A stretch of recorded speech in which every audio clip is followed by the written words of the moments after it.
ayun na nga po no, welcome back ulit sa aming channel mga ka-jam, and today's video magluluto tayo ng masarap at creamy na lasagna. Ngunit bago ang lahat, kung bago ka sa channel namin, mag-subscribe ka na at pindutin ang bell button para palagi kang na-update sa mga video namin. Umpisahan na natin magluto at kakailanganin natin ang mga sumusunod: lasagna pasta at spaghetti sauce, giniling na baboy, jolly mushroom, sibuyas at bawang, asin at paminta, at mantikang mumurahin lang, beef nor cube, oregano leaves, nutmeg at basil leaves, queso, butter, condensada at evaporado, at harina. Magpakulo ng tubig sa kaldero at lagyan ito ng isang kutsarang asin, at hayaang itong kumulo ulit. At pag kumulo na ulit ang tubig, ilagay mo na ang lasagna pasta at bahala ka na magpalambot nito. So ayun na nga, pagkatapos, ilagay na natin ang giniling na baboy sa kawali at haluin ito hanggang sa magmantika unti.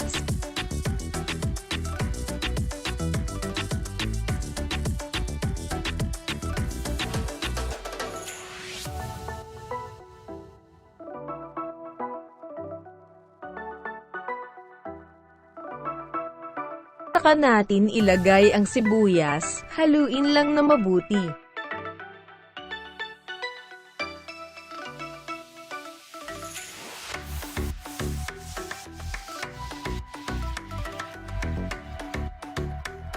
At saka isunod ang bawang at haluin na uli ito.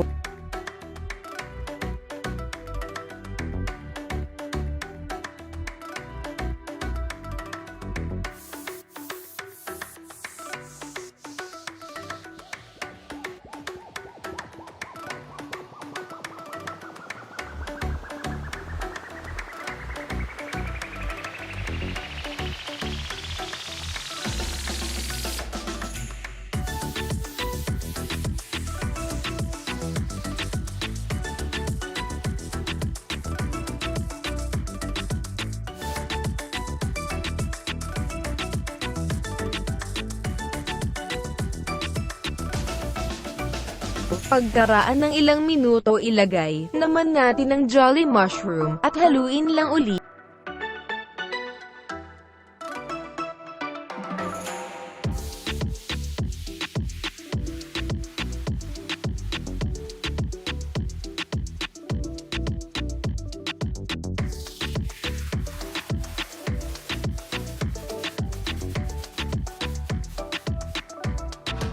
At kapag okay na, ilagay na natin ang spaghetti sauce.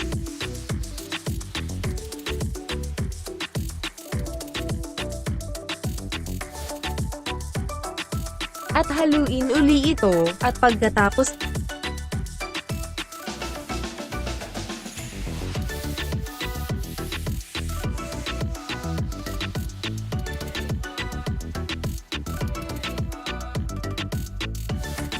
lagyan na natin ang basil leaves,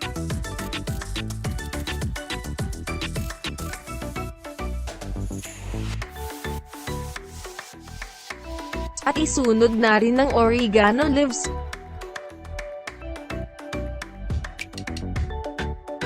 at haluin uli ito,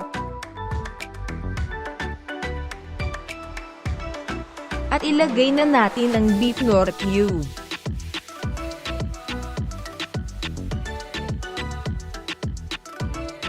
At para naman sa lasa na gusto mo, pwede mo lagyan ng asin at paminta.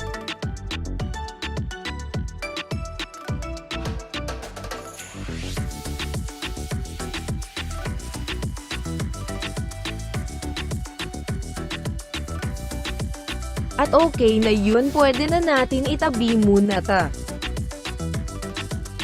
At pagkatapos, ilagay ang butter sa lutuan at tunawin ito.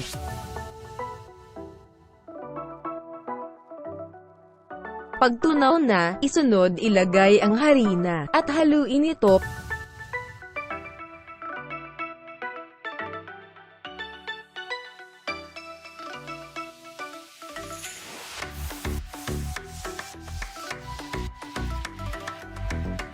Pag okay na, ilagay na natin ang evaporado.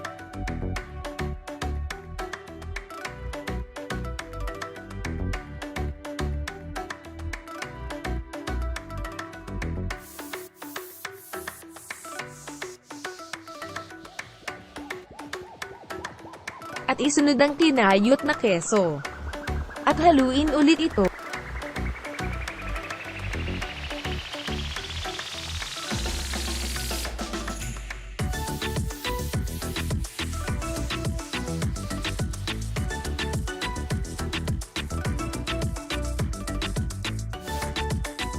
Kung may mga buo pang keso ay okay lang yan, at ilagay na natin ang beef nor cube para dagdag sa pampalasa.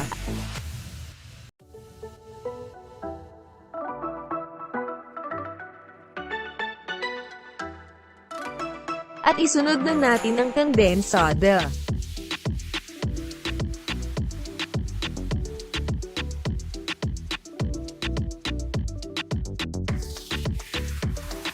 Haluin lang na mabuti.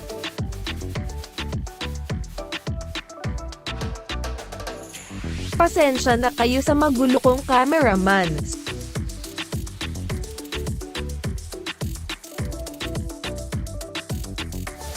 So ayun na nga, pwede nang ilagay ang nutmeg leaves.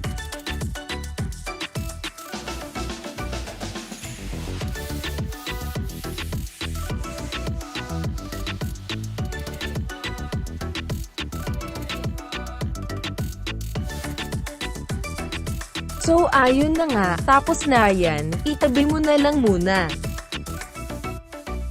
So ayun na nga, i-assemble na natin ang ating niluto, para mabuo na ang ating lasagna. Kumuha ka ng pan kung saan mo ilalagay ang iyong lasagna. Ikaw ang bahala kung paanong patong ang gagawin mo.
So ayun na nga, tapos na tayong magluto. Sana nagustuhan nyo. Hanggang sa muli mga ka-jam, don't forget to like, comment, share, and subscribe. Thanks for watching.